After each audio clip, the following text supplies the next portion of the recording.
नाट्य तरंग।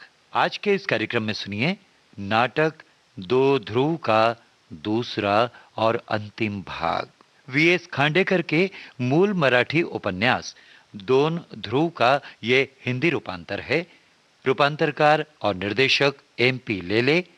तो सुनिए नाटक दो ध्रुव दूसरा और अंतिम भाग। वंदे मातरम बापा।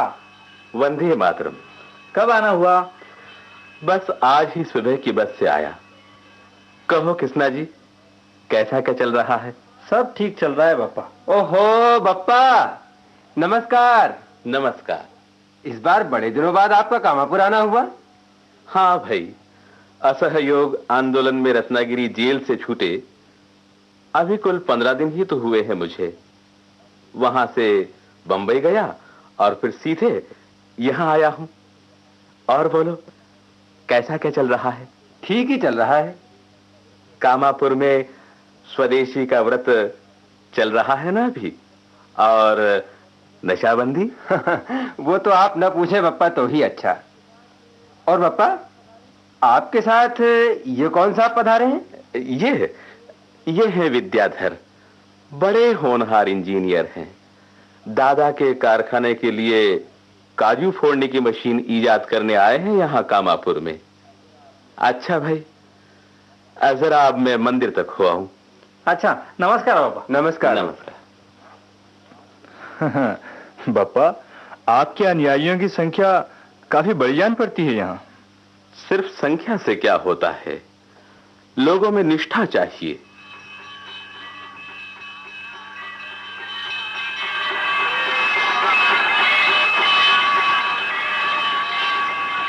आप कमलेश्वरी के इस मंदिर में पहले कभी आए थे या नहीं? नहीं, आज पहली बार आपके साथ ही आया हूं। अच्छा। बापा, कल दादा कह रहे थे कि मैं नास्तिक हूं और इसीलिए यहां आए मुझे 1 महीने से ऊपर हुआ, पर मशीन बनकर तैयार नहीं हो सकी। नास्तिक? क्या क्या अजीब मान्यताएं बना रखी है हमारे समाज ने। बापा, ये क्या चीज है? ये तरंग है। इन्हें उठाने वाले के जिस्म में कहते हैं देवी की रूह आ जाती है। मैं उठाऊं तो आएगी मुझ में? हर किसी के नहीं, कुछ खास किस्म के लोगों में आती है। ये है हमारा धर्म और ऐसे है हमारे देवालय।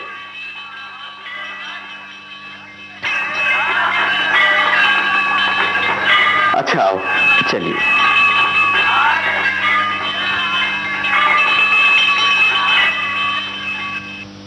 और ये है दीपमाला, मेरी बहन की स्मृति में दादा ने बनवाई है, मानो उनकी धार्मिकता की ध्वज पताका हो। कहते थे 3000 रुपए लगे इसमें। अगर इन्हीं पैसों से गौर गरीबों के लिए 4 झोपड़ियां बनवा देते तो। मगर ये आस्तिकता। पर पापा, कुछ भी कहिए, इस दीपमाला से चारों ओर दूर दूर तक की प्राकृतिक शोभा का दृश्य बड़ा ही सुहावना लगता है।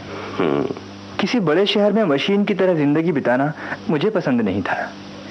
इसीलिए तो काजू फोड़ने की मशीन बनाने के लिए इधर कोंकण पट्टी के गांव में आना मैंने मंजूर किया। तो क्या जीवन भर नौकरी ना करने की प्रतिज्ञा ले रखी है आपने? बेशक। मैं चाहता हूं कि नए नए अनुसंधान करूं और देश की कीर्ति को समृद्ध करूं। और साथ ही धनिकों की तिजोरियों को भी, है ना? पर बप्पा, अनुसंधानों से गरीबों का भी तो फायदा हो सकता है। हाँ हाँ, अगर खाली पेट भरने वाला यंत्र ईजाद किया जाए तो। बप्पा, आखिर आप हैं तो गांधी भक्त ही। विद्याधर, मेरी किसी यंत्र से दुश्मनी नहीं है। मान लो कल आप काजू फोड़ने की मशीन तैयार कर लोगे। दादा आपको उसके लिए 5000 नहीं 10,000 रुपए इनाम दे देंगे। पर जरा सोचो, उसका नतीजा क्या होगा? वो मशीन लोगों के लिए मैं कहूं बेकारी होगी, उन्हें दाने दाने के लिए मोहताज कर देगी। विद्याधर, जिस सुरम्य संध्या काल में सफेद पोश लोग अपने बच्चों की किलकारियां देखेंगे, उसी समय यहां के बच्चे भूख के मारे चिल्लाते रहेंगे। जब आप दिशाओं की सांध्य लालिमा की तुलना अपनी पत्नी के गालों से कर रहे होंगे। इस मजदूर बस्ती में दारूबाज लोग औरत दारू के लिए पैसे नहीं देती, इसलिए उसे पीट कर उसके गाल रंगेंगे। शाम की चहलकदमी से आपको रात में शांत नींद आएगी, पर यहां कल का दिन कैसे कटेगा, इस चिंता से हर झोपड़ी में लोग करवटें बदलते रहेंगे। कैसा भयंकर पाप! हाँ, मैं इसे पाप ही कहूंगा। इस पाप का जिम्मेदार कौन है? बापा, पर इसका उपाय क्या? उपाय? 2 ध्रुवों के बीच का अंतर कम करना होगा। खैर, चलिए विद्याधर, खासा अंधेरा हो चला है। चलो बापा।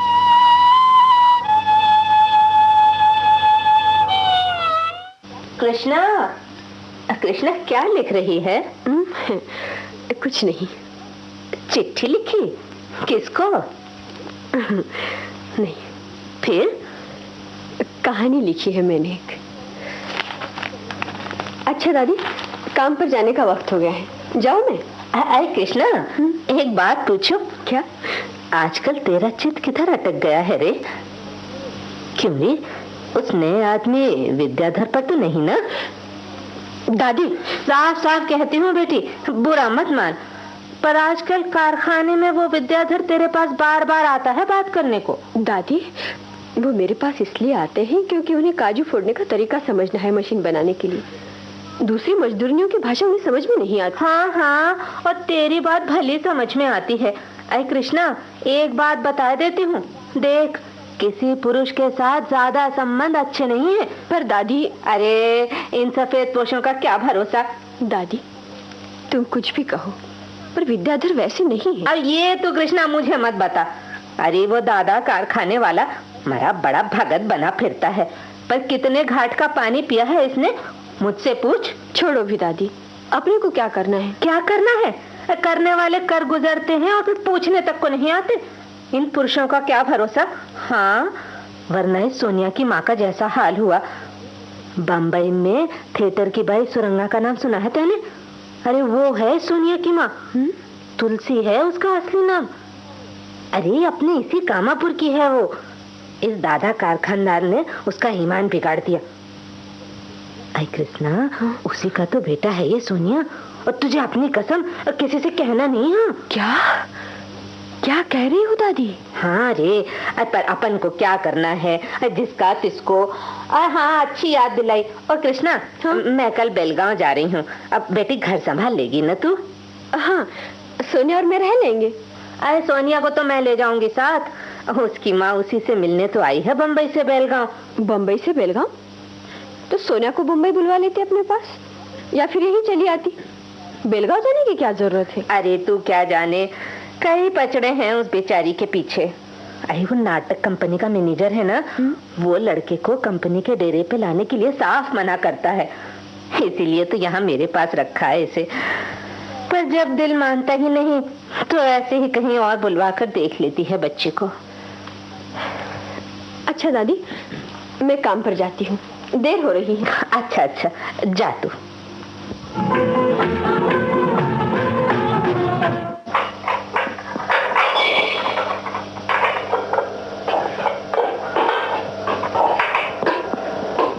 क्यों कृष्णा, हो गया तेरा काम पूरा? हाँ, मैं हाँ हाँ बोलो ना, क्या कहना चाहती हो?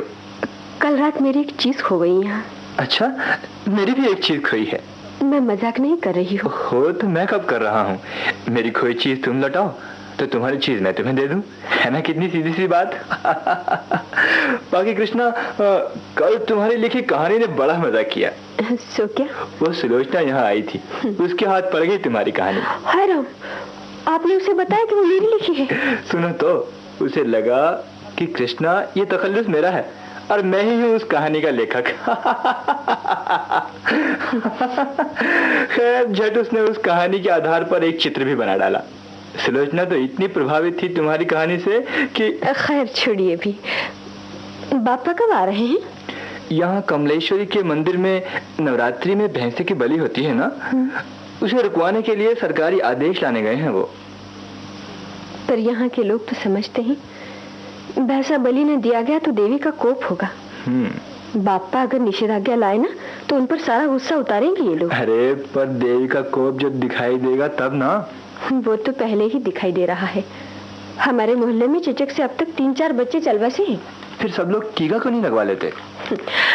कौन लगवाए? टीका लगाने से देवी जो चिढ़ जाती है। पर कृष्णा, तुम्हें जरूर लगवा लेना चाहिए टीका। क्यों? क्या करना है? चेचक निकल कर मर जाऊंगी यही ना। बहुत अच्छा होगा। कृष्णा, ऐसी अशुभ बातें क्यों बोलती हो? मेरे मरने से संसार थोड़े ही डूबने चला है। पर मेरी दुनिया तो डूबेगी ना। मेरे मरने पर आपको कभी मेरी याद भी आएगी।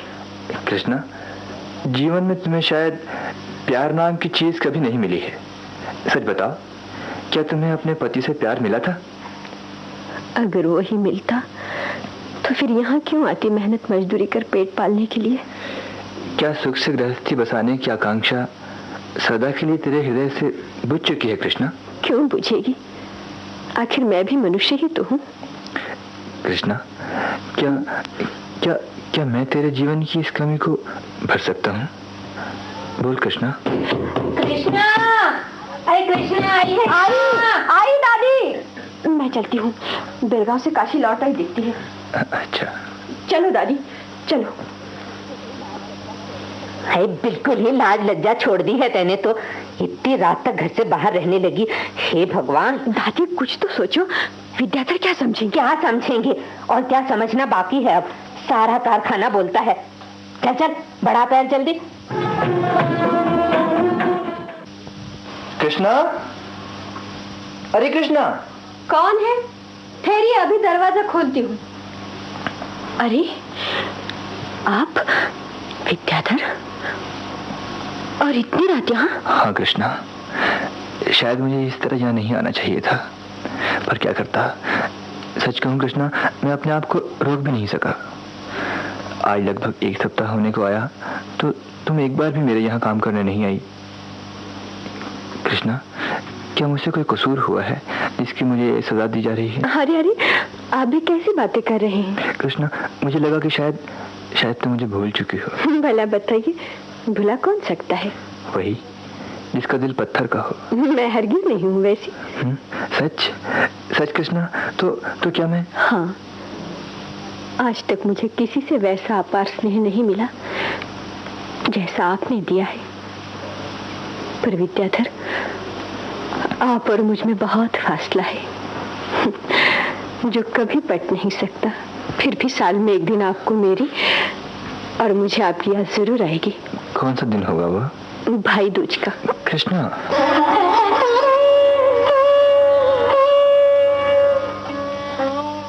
हाँ विद्याधर दादा, मेरा हो भाग कि उस दिन काशी के साथ मैं आपके कमरे से चली आई, वरना कौन जाने मेरा अस्तित्व ही खो जाता और मेरे जीवन का ध्येय भी। कई दिनों से मैं अपने विगत जीवन और वर्तमान अवस्था के बारे में आपको सारी बातें साफ साफ कहना चाहती थी, पर धीरज नहीं हो पाया। इस पत्र में उन्हें प्रकट किया है मैंने। लीजिए लीजिए ये पत्र और साथ में ये कॉपी भी। कृपया इसे घर लौटकर ही पढ़िएगा। अच्छा कृष्णा दीदी। कौन है भीतर? तू तुलसी के पास आया रे? तेजा कुत्ते। सावलिया। कृष्णा बहन, कौन है ये? मेरा भाई। भाई? भाई रात के वक्त बहन से मिलने आता है? भाई रात के वक्त बहन से मिलने आता है? कृष्णा भीतर सुरंगा के पास जाकर देख तो जरा। मुझे शक है कहीं सोनिया के साथ से सुरंगा की माता तो नहीं उठ रही है। चिमनी पास ले जाकर जरा देख तो उसका चेहरा तेज बुखार से जैसे उफन रही है। अरे क्या कह रही हो तुम दादी? चेचक सुरंगा को? हाय राम। हाँ जी, गजब हो गया। सोनिया को देखने बेचारी बंबई से कामा फुराई और दुर्भाग्य ने यूं आखिरा। रूप ही तो बेचारी का सब कुछ है। अब भगवान क्या करता है न जाने।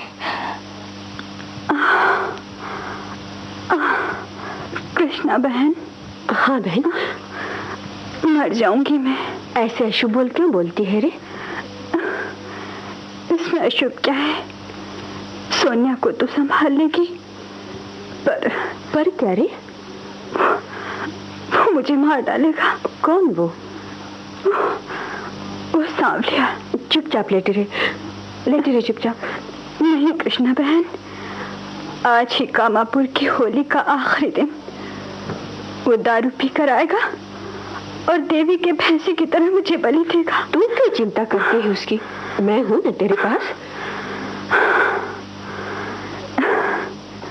कृष्णा बहन, कितनी अच्छी हो तुम। मैं ठीक हो जाऊंगी ना तो अपन सब साथ रहेंगे। सब कौन? हाँ? तुम, मैं, सोनिया और कौन? और रमाकांत। वो मुझे बेहद चाहते हैं, पर मैं सोनिया को साथ रखना पसंद नहीं। कृष्णा बहन, जब तू उसे अपना कहकर संभालेगी तो उन्हें कोई एतराज नहीं होगा। वो यहीं तो है आजकल, काजू कारखाने पर कोई किताब लिखने आए हैं। रमाकांत यहाँ है? हाँ कृष्णा बहन, रमाकांत स्वभाव से वैसे बड़े अच्छे हैं। आजाद बात का, लेकिन मानता कौन है? वो देख सांवलिया आ गया। कृष्णा बहन, तू यही रहना मेरे पास। हाँ, तो बिल्कुल घबरा मत। देख लूंगी। क्यों मनाई है? क्या करना था पापा को ऐसी झंझट अपने सिर लेकर? क्या हुआ रे सांवलिया? अरे होगा क्या, पापा से मिलने गया था। उन्हें कह दिया कि आज बाहर ना सोए। देवी के बलि की मनाई के लिए उन्होंने वो सरकारी हुक्म लाया है ना, सारा गांव नाराज है उनसे। रात बेरात कोई जाकर डाला है उनके सर पर पत्थर, कौन जाने। फिर मान गए हो? अरे पहले तो तैयार नहीं हुए, पर वो विद्याधर या वो कौन आया ना, वो काजू की मशीन तैयार करने, उसने जोर देकर कहा तो मान गए। विद्याधर वहाँ किस लिए आए थे? अरे वो आया था दादा कारखानदार के पास, कह रहा था वो मशीन का नक्शा तैयार है, कल सुबह दिखाऊंगा। हाँ, क्यों नहीं दिखाएगा। 5,000 रुपए जो मिलने हैं उसे। आखिर सफेद पोस्ट जो ठहरा, अरे वो तो चला जाएगा रुपए लेकर मौज उड़ाने। यहाँ कारखाने की कुरवाड़ी मजदूरियाँ फूको मरेंगी, उसका क्या उसे? अरे मारे ना कुरवाड़ी, जी कर भी वे क्या करने वाले हैं? क्या करने वाले?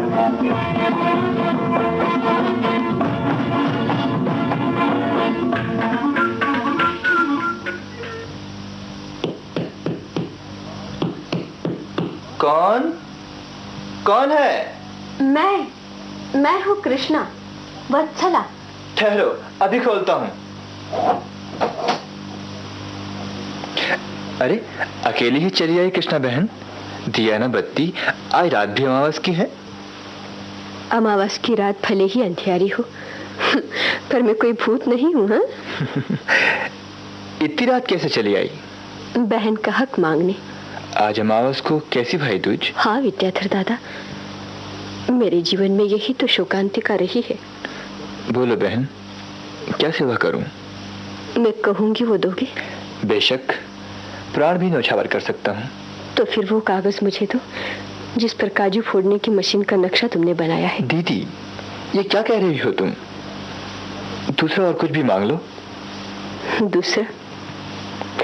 फिर मुझे मौत दो। पहली बात में जीवन था, अगर वो नहीं तो मृत्यु ही दो। दीदी, उन कागजों में तुम्हारा जीवन है? मेरा अकेले का नहीं, 500 कामगारों का। इन कागजों को बापा ने भी देखा था, पर दीदी तुम्हारी तरह उन्होंने इतनी जिद नहीं पकड़ी। उनमें और मुझ में यही तो फर्क है। तो क्या बापा के जीवन दर्शन में कोई दोष है? हाँ, उनमें त्याग है, सेवा की भावना है, उद्योग की क्षमता है, पर जीवन का यथार्थ ज्ञान उन्हें नहीं है। उनका यह ज्ञान मूर्तिमंत हो उस भैंसे के रूप में मानो सारे कामापुर गांव को त्रस्त कर रहा है। भैंसे के रूप में मूर्तिमंत अज्ञान? हाँ, देवी को बलि दिया जाने वाला भैंसा उनके प्रयत्न से हुई सरकारी मनाही आज्ञा के कारण बलि देने के बजाय खुला छूट गया है। वो रोज 2-4 आदमियों पर चोट करता है, चाहे जिसके घर आंगन में घुसता है, और उसे कोई मारता नहीं। देवी की बलि का भैंसा है ना वो, कौन साहस करे। देवी का डर जो है सबको, यह है बापा के अहिंसा की फलश्रुति। वे खामखा की दौड़ धूप करते फिरते हैं, दक्षिण ध्रुव से उत्तरी ध्रुव और उत्तरी से दक्षिण ध्रुव। तो क्या करना चाहिए उन्हें? क्या करना चाहिए विद्याधर? अगर कुछ करना ही है तो दोनों ध्रुवों को विषुववृत्त रेखा पर लाकर मिला देना होगा। धन्य हो तुम दीदी, ये लो तुम्हारा हक, मेरी इजाद की हुई मशीन का ये नक्शा। विद्याधर दादा, इन कागजों को प्राणों से भी अधिक संभाल कर रखूंगी मैं। अच्छा, चलती हूँ। मैं भी आता हूँ तुम्हारे साथ, काशी के घर तक तुम्हें छोड़ देता हूँ। नहीं, कोई जरूरत नहीं। दुनिया में हर इंसान अकेला आता है और जाता भी अकेला ही है।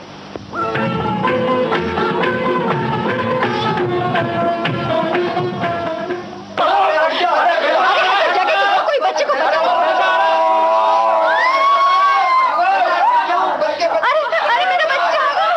बच्चा, कोई बच्चा। अरे हाय राम, सोनिया पेड़ पे चढ़ जा, सोनिया पेड़ पे चढ़ जा। अरे जगह तो दो, मेरे भागा। अरे मेरा बच्चा, जगह तो कोई बच्चे को पकड़ो। अरे भगवान, अब क्या होगा? अरे देवी के भैंसे पर हाथ उठाया तेने, कैसी नादान है तू कृष्ण। जा जल्दी और देवी के आगे नाक रगड़। मैं नहीं जाती कहीं, क्या करना है सो कर ले। हाँ, देवी का कोप होगा तो रातों रात मर जाएगी। अच्छा होगा। हाँ, अच्छा होगा, मर जाएगी। सुनता ही नहीं। सच कृष्णा बहन, सोनिया तुझे इसीलिए लाडली मासी कहता है, उसके लिए तूने अपने प्राणों तक का खतरा मोल ले लिया। कृष्णा बहन, सच अपन बहनें ही तो हैं, पर एक गोरी है और दूसरी काली। हो ना काली, काली को अपन अच्छी खासी साड़ी पहना देंगे, फिर तो ये ले अभी पहन इसे। अरे क्या कहती हूँ सुरंगा? कुछ भी नहीं, तुझे अभी पहनना पड़ेगा। अच्छा, फिर कभी पहन लूंगी मैं। सावलिया कहाँ है? कहीं बाहर गया है, कल से उसका दिमाग काबू में नहीं है।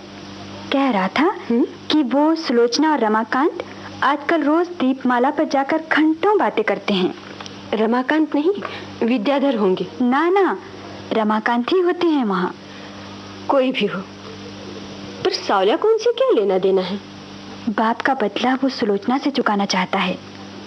सुलोचना दीपमाला के शिखर की छत पर रेलिंग से सटकर बैठती है। वो कह रहा था जाकर उसे नीचे ढकेल दूंगा। दीपमाला से ढकेल देगा? भगवान जाने क्या होने वाला है।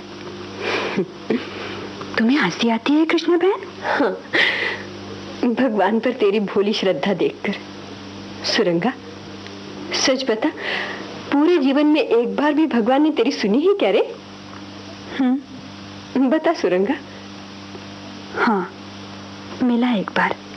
कहाँ? कब? सामने ही तो बैठा है वो अभी, तू तेरे रूप में। चल।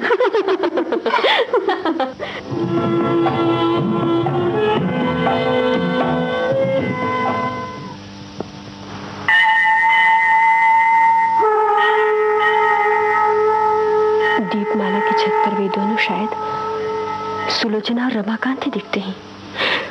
कहीं सावला तो नहीं आ गया उस ओर? बेचारी सुलोचना, उसका क्या कसूर?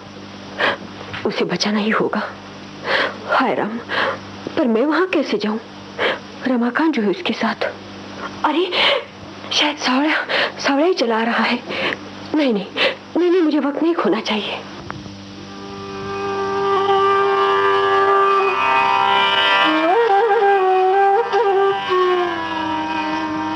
कैसी ठंडी हवा चलती है यहाँ दीपमाला पर, क्या ही सुहावना लगता है। दृश्य में कितना मनोरम है सुलोचना। कोंकण पट्टी की शोभा भी कुछ निराली ही है। रमाकांत, कल ही रामनवमी है ना? हाँ, ऐसी सुरम्य शांति वेला को छोड़ भरी दोपहरी में जन्मा वो बापड़ा राम।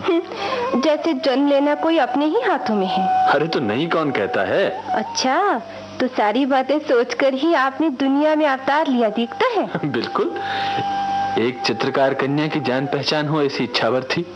सो ब्रह्मा से कहा कि भाई मुझे ऐसा कथाकार गढ़ जिसकी कथाएं उस लड़की को पसंद हो। वरना वो आपको क्या राजा बनाने वाला था? सुलोचना, सोचता हूँ कि जल्दी ही बंबई के लिए रवाना हो जाऊं। क्यों नहीं, हमारे कामापुर में है ही क्या जो यहाँ आपका कलाकार मन रमे। एक चीज है ना। वो क्या? तुम।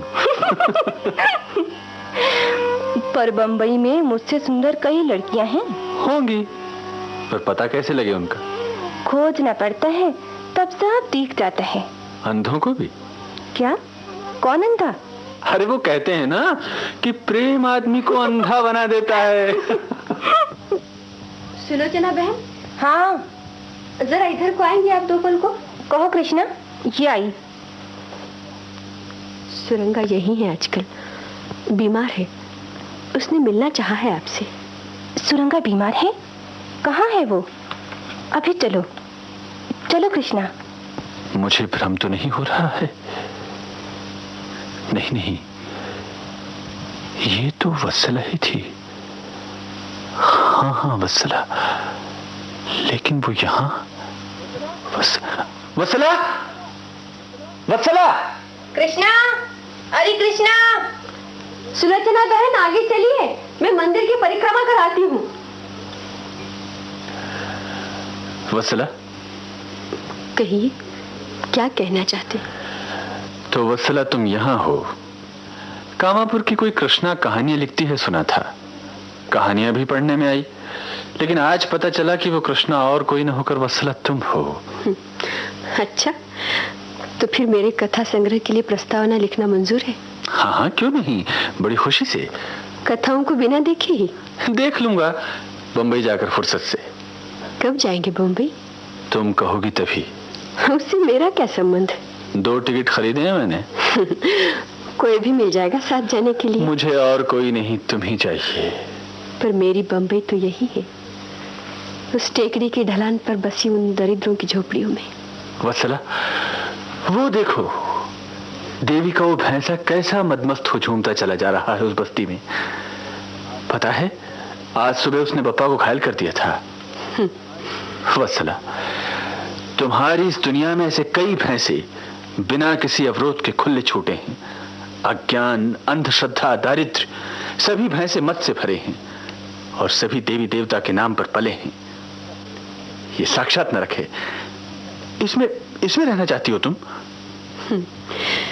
सारी दुनिया एक ही जैसी तो है। वत्सला, तुमने जो चीज चाहिए थी ना, मैं उसे ले आया हूं। कौन सी? प्रेम। वो एकदम कहां से फूट पड़ा? आज तुम्हारे गुणों को देखकर। आप यहाँ रहे ना, तो इन गरीबों में भी वही गुण दिख सकेंगे आपको। वत्सला, पागल हो तुम। इसीलिए तो कहती हूँ, पागलों से संबंध न बनाए आप। वत्सला, मैं तुम्हारा हूं ना, बोलो ना। अरे, ये आवाज कैसी है? लगता है विद्याधर ने उस भैंसे को गोली मार दी।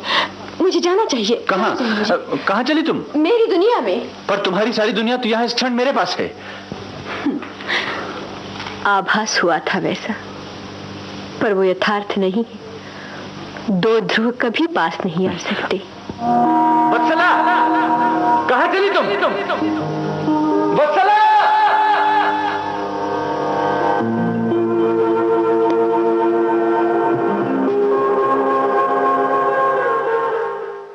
अभी आप सुन रहे थे नाटक 2 ध्रुव का दूसरा और अंतिम भाग।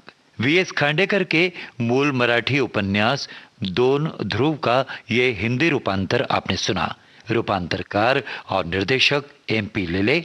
आकाशवाणी के इंदौर केंद्र की इस प्रस्तुति के साथ ही आज का नाट्य तरंग कार्यक्रम समाप्त हुआ।